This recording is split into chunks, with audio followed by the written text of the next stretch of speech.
Hello, this is Elizabeth Hawksbergen with EduNurture, and today I'm very excited to share with you a little bit about self-efficacy. What is self-efficacy?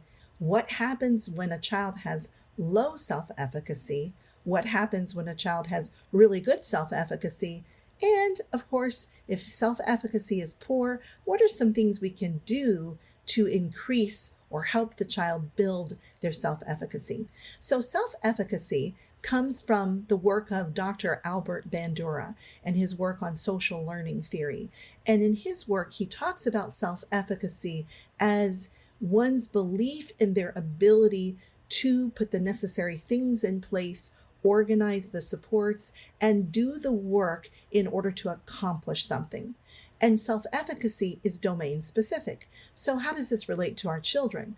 Your child may have very good self-efficacy, for instance, with playing baseball.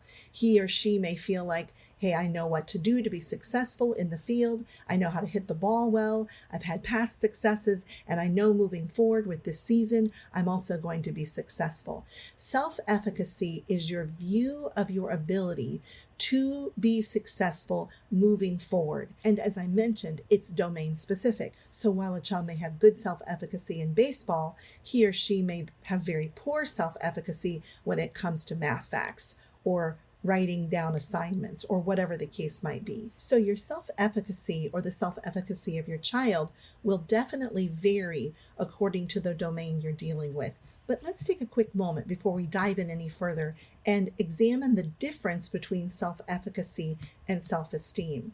People often confuse or kind of consider the two the same, whereas they're not the same.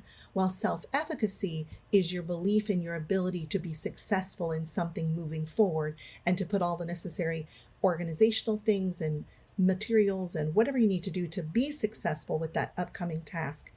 Self-esteem relates to your view of your own value and self-worth. Self-esteem is really your self-respect, how you see yourself and what kind of value you have. It is true that self-efficacy can feed into self-esteem, but self-esteem is a very broad construct, and it really relates to one's own respect for their value and worth as a person.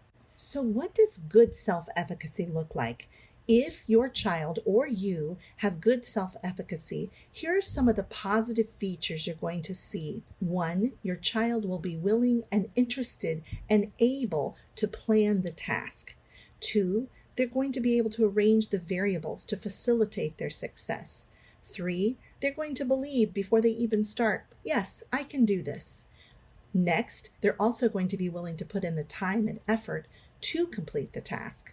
And of course, they're going to just have more wherewithal to follow through. They're going to have better persistence overall. And of course, they're going to have a better attitude about doing the work. And last but not least, good self-efficacy in a particular area tends to beget or give life to more good self-efficacy for the next time. But sometimes our child, or we in particular, do not have good self-efficacy. We have low self-efficacy for a task. Let's go back to reading for a moment. What if your child has low self-efficacy for reading?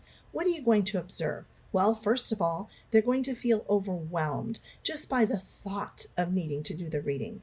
They feel like the task is simply impossible. In fact, you may see anxiety. You may see them feel anxious and worried and definitely want to avoid the task. They tend to have, in some cases, if the self-efficacy is really low, almost an aversion, a general distaste for the task. Also, you might just see a poor attitude, just a disgust with the task. They want nothing to do with it. I can't stand doing that. I'm no good at it anyway. I'm not going to do it. And of course, when you finally do get them to do it, they often do a poor job. They don't want to do it. They don't believe they're able to do it. And they don't really engage their emotional or mental energies to be successful. And of course, This all then leads to lower self-efficacy, because the more you fail or don't succeed with a task, that adds to your self-perception that you're not capable of doing the task. It's just like those of us as adults, me included, who have tried this diet and this food program and that exercise program, and we haven't succeeded. We just end up with low self-efficacy when it comes to losing weight. I'm right there.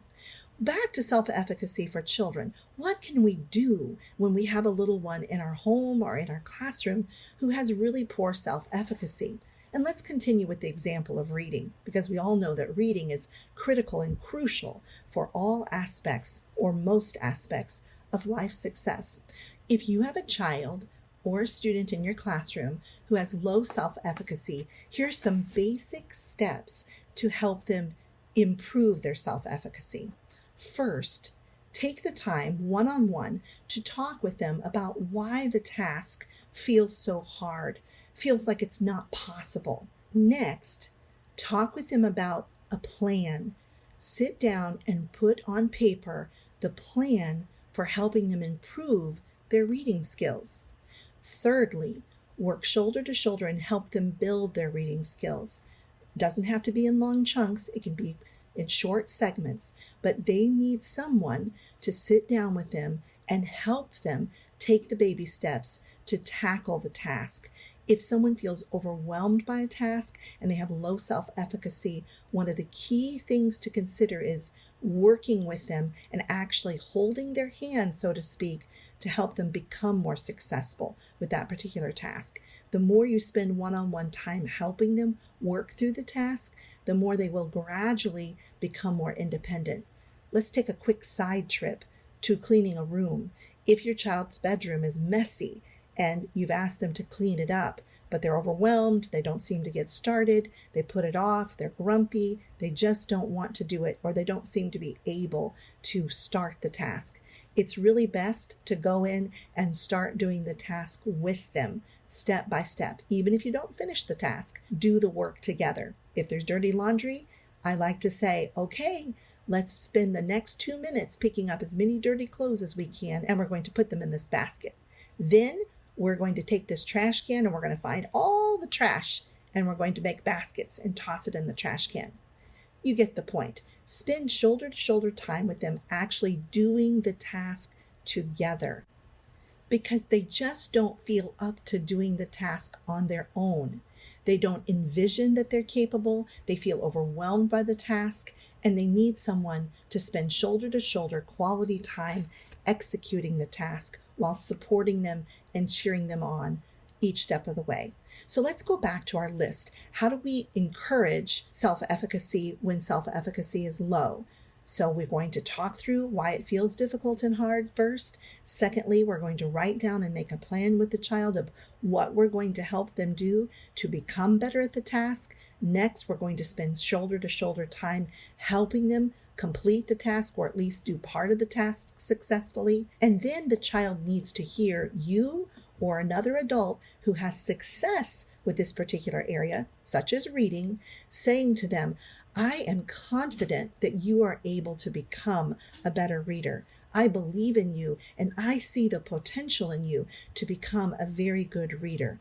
Part of building good self-efficacy is for the individual to hear someone they believe in and someone who's already successful at that particular task or area telling them, yes, you can. You are able to do this. And even though you can't do it yet, you're going to get to the place where you can read and read with success and skill. Also, remember, just like good self-efficacy gives life to more good self-efficacy, small successes as you're working on building self-efficacy will help engender greater self-efficacy. So, self-efficacy is generative. That means that if you have low self-efficacy, if something doesn't happen to help turn the tide, that low self-efficacy will lead to even lower self-efficacy over time, or very likely will. By the same token, good self-efficacy with continued successes in that particular area will also engender greater self-efficacy or has the potential to do so. So what's the moral of the story? We have to help our children improve their self-efficacy. Yes, if a child's struggling with reading, we can't just sit down and give them encouraging words and suddenly they magically become a successful reader. Oh no, they're going to need high quality, high fidelity, structured literacy delivered with frequency and fidelity and intensity over a good period of time by someone who's highly skilled in structured literacy, which is rooted in the science of reading. Yes, they're going to need all of that, but we open the gateway through self-efficacy, because if the child's heart is closed to their own potential and they don't believe in their ability to actually become a successful reader, it will be difficult, even with very high-powered structured literacy intervention, to make the headway you need to on a neurological level. Because you see, learning always starts with the heart, and self-efficacy is an issue of the heart.